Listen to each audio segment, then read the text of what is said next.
Hello everyone, this is Rishabh Singh and I welcome you all on study IQ platform. मैंने बताया कि हमारी नई सीरीज स्टार्ट हुई है जहां पे हम कोशिश करते हैं कि जो भी इंपॉर्टेंट करंट इश्यूज हैं, करंट न्यूज़ हैं, उनको हम एक ही वीडियो में समझने की कोशिश करें और फैक्ट्स और मेंस दोनों को समझने की कोशिश रहती है हमारी। तो आज जो वीडियो है उसमें आप पीछे देख रहे होंगे कि हेडिंग है कि understanding the Russia Belarus nexus. अब रशिया और बेलारूस का क्या नेक्सस है? नेक्सस का मतलब कनेक्शन होता है एक तरह से कि दोनों लोगों के बीच में क्या कनेक्शन है। तो रशिया और बेलारूस का नेक्सस किस हिसाब से बोला जा रहा है, कैसे समझने की बात की जा रही है और अभी क्यों इंपॉर्टेंट है, क्योंकि आपको पता है कि रशिया और यूक्रेन का युद्ध वो चल रहा है, 1 साल से ज्यादा हो गया, वो चलता चला जा रहा है। और इसी दौरान जो रशिया के प्रेसिडेंट हैं मिस्टर पुतिन, उन्होंने ये कहा है कि वो टैक्टिकल न्यूक्लियर मिसाइल्स को प्लेस करेंगे रशिया के बाहर। कहां पर? बेलारूस पर।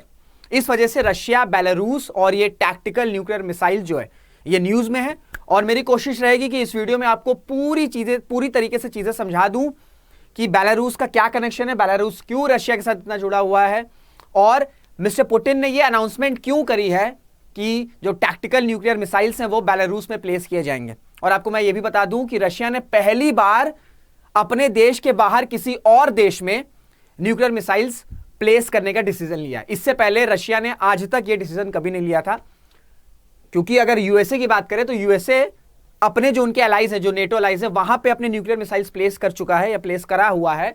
पर रशिया की बात करें तो रशिया ने पहली बार ऐसा अनाउंसमेंट किया है कि रशिया जो है अपने टैक्टिकल न्यूक्लियर मिसाइल्स को बेलारूस में प्लेस करेगा। तो इसको पूरी अच्छी तरीके से समझने की कोशिश करेंगे। सबसे पहले तो ये जानिए कि जो बेलारूस का जो रोल है, वो जो रशिया और यूक्रेन का जो वॉर चल रहा है उसमें किस तरीके से इंपॉर्टेंट प्ले रोल कर रहा है आपका बेलारूस। अब देखो, मैप से मैं आपको समझाऊंगा। अच्छा हाँ, समझने से पहले मैं आपसे एक चीज ये कहूंगा, हर वीडियो के स्टार्ट में बोलता हूं कि आप अपने कमेंट्स जरूर से पिन डाउन किया करिए, जो भी आपके डाउट हुआ करे या अगर आपको सीरीज अच्छी लग रही है, जो भी आपके डाउट्स हैं या जो भी आपको कहना है, कमेंट जरूर किया करिए, क्योंकि कमेंट आप करेंगे तो मुझे पता चलता है कि जो सीरीज ला रहा हूं मैं या जो प्रिपेयर कर रहा हूं कंटेंट वो कितना ज्यादा आपके लिए यूजफुल है और मैं आपके लिए क्या कंटेंट्स ला सकता हूं। तो वो अपने जो भी है आप कमेंट में जरूर किया करिए। चलिए अब समझते हैं। देखिए, ये है मैप, ठीक है, ये है यूक्रेन, ये है रशिया। अब देखिए, रशिया और बेलारूस जो है, रशिया ने अपने जो फोर्सेस हैं, रशिया एक तो यहां से अटैक कर ही रहा है यूक्रेन पे, साथ ही साथ रशिया ने अपनी जो फोर्सेस है वो बेलारूस में भी प्लेस करी हुई है और बेलारूस से भी अटैक किया जा रहा है। तो रशिया यूक्रेन का जो वॉर चल रहा है उसमें बेलारूस एक ऐसा देश है जो ओपनली सपोर्ट कर रहा है रशिया को। अगर हम इंडिया और चाइना की बात करें तो वो ओपनली रशिया को सपोर्ट नहीं करते, इनडायरेक्टली कुछ ना कुछ वो कहते हैं। ज्यादातर यूनाइटेड नेशंस में आपने देखा होगा कि इंडिया, चाइना ने एब्सटेन ही किया। एब्सटेन मतलब ना वो हां कह रहे हैं ना वो ना कह रहे हैं। पर बेलारूस एक ऐसा देश है जो खुल के रशिया का सपोर्ट किया है और खुल के कहता है बेलारूस कि रशिया जो है अपनी सोवरेनिटी को बचाने का, रशिया को अपनी सोवरेनिटी को बचाने का पूरा हक है। इसी वजह से जो यूक्रेन है उस पर अटैक किया जा रहा है। तो बेलारूस का रोल काफी ज्यादा इंपॉर्टेंट है।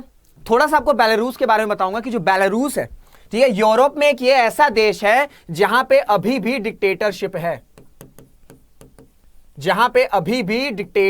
है, इनके जो प्रेसिडेंट है, आपको मैं इनकी पिक दिखा रहा हूं, इनके जो प्रेसिडेंट हैं, ये जो आप देख रहे हैं, ये यूरोप में बेलारूस जो देश है उसमें ये डिक्टेटर है और इनकी हर बार ये इलेक्शंस कंडक्ट कराते हैं। बहुत टाइम से ये हैं बेलारूस में पावर संभाले हुए हैं और जब भी इलेक्शंस होते हैं तो 98%, 99% इनको वोट मिलते हैं। हालांकि वो जो इलेक्शंस होते हैं वो ऐसे नहीं होते कि बहुत पार्शियल हो रहे हैं, वो कहीं ना कहीं इनका डोमिनेंस रहता है। तो एक तरह से पूरी डिक्टेटरशिप है बेलारूस में। और इसका एक इंसिडेंट भी था कि कुछ टाइम पहले एक न्यूज आई थी कि इनके क्रिटिक एक थे बेलारूस में, इनके क्रिटिक थे, वो प्लेन से कहीं और जा रहे थे, शायद वो ग्रीस की तरफ जा रहे थे, और जब उनका प्लेन बेलारूस के एयर सेक्टर में आया तो उनको जबरदस्ती लैंड करवा दिया गया और उनको बेलारूस में जेल में डाल दिया गया। यानी कि बेलारूस का सिस्टम यह है कि अगर इनके प्रेसिडेंट के खिलाफ कोई कुछ कहेगा तो उनको या तो सजा दी जाती है या तो उनको डिटेन कर दिया जाता है। यह यूरोप में अभी भी हो रहा है 21st सेंचुरी के 3rd डेकेड में। तो इस वजह से ये जो नेक्सस है, पुतिन की बात कर लें और फिर अगर हम बेलारूस के प्रेसिडेंट की बात करें तो इनके बीच में कनेक्शन इस वजह से है क्योंकि जब यूएसएसआर ब्रेक हुआ था, यानी कि 1991 में जब यूएसएसआर टूटा था, बेलारूस अलग हो गया, पहले बेलारूस यूएसएसआर का पार्ट था, पर जब बेलारूस टूट गया, यूएसएसआर टूट गया, बेलारूस और रशिया तब से ही बहुत ज्यादा क्लोज है। हर प्लान, हर स्टांस में जो रशिया है वो बेलारूस को सपोर्ट करता है। तो इसी वजह से रशिया के जो प्रेसिडेंट मिस्टर पुतिन, उन्होंने ये अनाउंसमेंट करी है कि बेलारूस में वो अपने टैक्टिकल न्यूक्लियर मिसाइल्स को प्लेस करेंगे। Russia plans to station tactical nuclear weapons in Belarus just like US does with it allies. Putin said the announcement was prompted by UK's decision to supply armor piercing rounds containing depleted uranium to Ukraine। अब आप सोच रहे होंगे कि ऐसा क्या हो गया कि रशिया के जो प्रेसिडेंट मिस्टर पुतिन, उन्होंने ऐसा अनाउंसमेंट किया है कि वो टैक्टिकल न्यूक्लियर मिसाइल्स को प्लेस करेंगे। सबसे पहले तो ये समझिए कि टैक्टिकल न्यूक्लियर मिसाइल्स क्या होते हैं।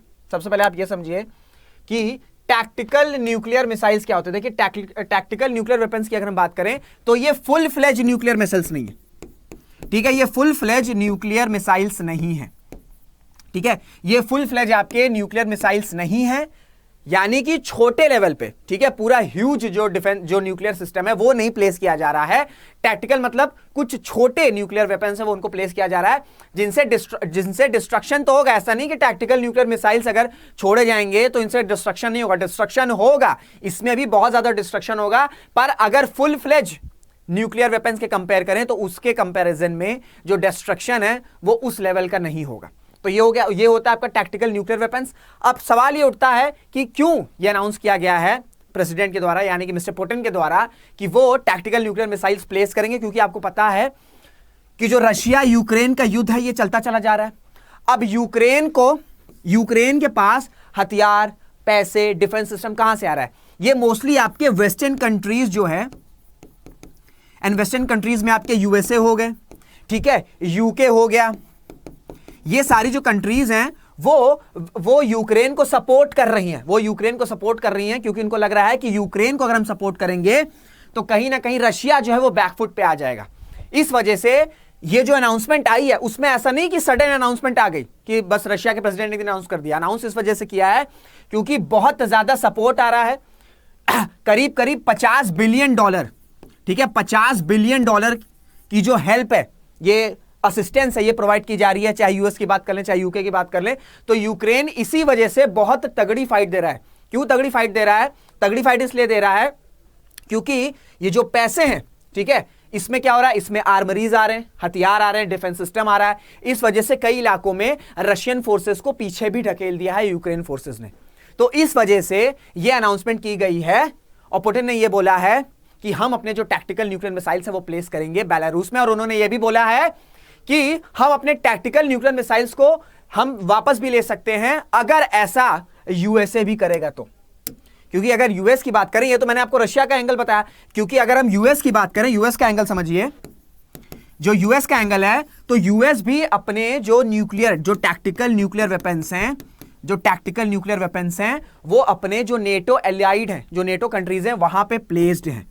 तो रशिया का यह कहना है कि हम अपने टैक्टिकल न्यूक्लियर मिसाइल्स जो है वो वापस ले लेंगे, बशर्ते यूएसए जो है वो भी अपने टैक्टिकल न्यूक्लियर मिसाइल्स को वापस ले, और ये जो सपोर्ट आ रहा है, यूक्रेन को जो सपोर्ट किया जा रहा है, इसको भी वापस लिया जाए और एक लेवल प्लेइंग फील्ड की तरह रशिया के प्रेसिडेंट के हिसाब से, उस हिसाब से फाइट की जाए। तो इस वजह से ये अनाउंसमेंट की गई है। अब ये अनाउंसमेंट इसलिए भी इंपॉर्टेंट है क्योंकि अगर आप मैप में अगर आप देखोगे तो बेलारूस से सटे एक आपका लिथुआनिया और दूसरा आपका लैटविया।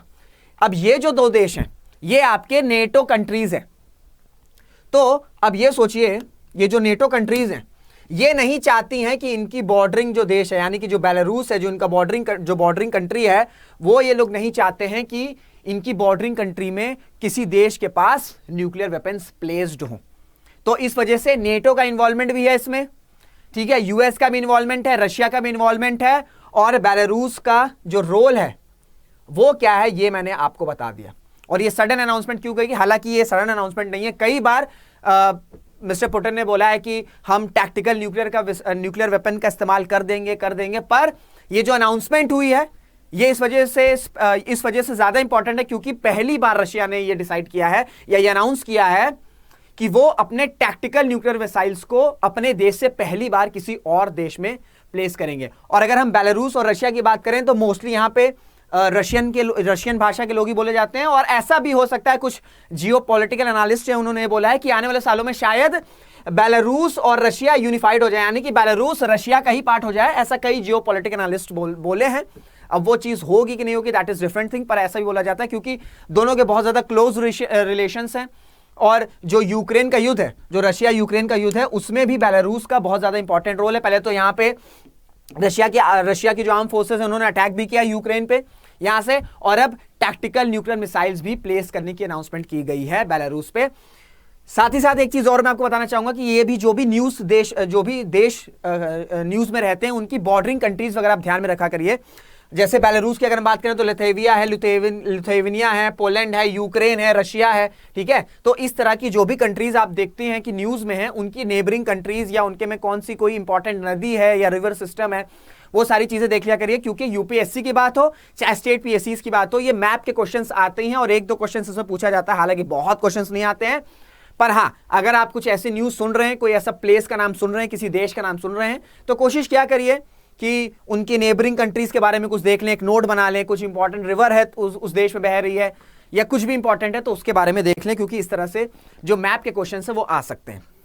तो मैंने क्या क्या बताया आपको, मैंने बताया कि रशिया और बेलारूस का क्या कनेक्शन है, यूक्रेन युद्ध में किस तरीके से बेलारूस जो मदद करा रशिया का, और रशिया ने क्यों टैक्टिकल वेपन्स को प्लेस करने का अनाउंसमेंट किया है, उसका भी रीजन मैंने बता दिया। आपको दोनों चीजों को समझना है, रशिया का स्टांस भी समझना है और उधर जो वेस्टर्न कंट्रीज हैं, स्पेशली यूएसए हो गया, यूके हो गया, फ्रांस हो गया, इनका क्या स्टांस चल रहा है, ये किस तरीके से सपोर्ट कर रहे हैं, ये भी देखना है। ये युद्ध क्यों खिंचता चला जा रहा है, ये युद्ध इसलिए खिंचता चला जा रहा है कि रशिया की भी गलती है, यूक्रेन की भी गलती है, साथ ही साथ जो वेस्टर्न कंट्रीज हैं उनकी भी गलती है, सब सपोर्ट में किए जा रहे हैं। इस युद्ध को खत्म करने का एक मात्र सोल्यूशन यही है कि जितने भी वर्ल्ड लीडर्स हैं, जितने भी लीडर्स इन्वॉल्व हैं इस युद्ध में, वो आए सामने बैठे। क्योंकि आज का दौर, जैसे हमारे प्रधानमंत्री ने कहा है कि this is not the era of war, क्योंकि भले ही यूरोप में ये लड़ाइयां चल रही हैं पर इसका इफेक्ट जो है वो पूरे दुनिया में ग्लोबली देखा जाता है। तो मेरी उम्मीद यही है कि ये जो भी रेजोल्यूशन, ये जो भी कॉन्फ्लिक्ट चल रहा है, ये जल्द से जल्द सॉल्व हो।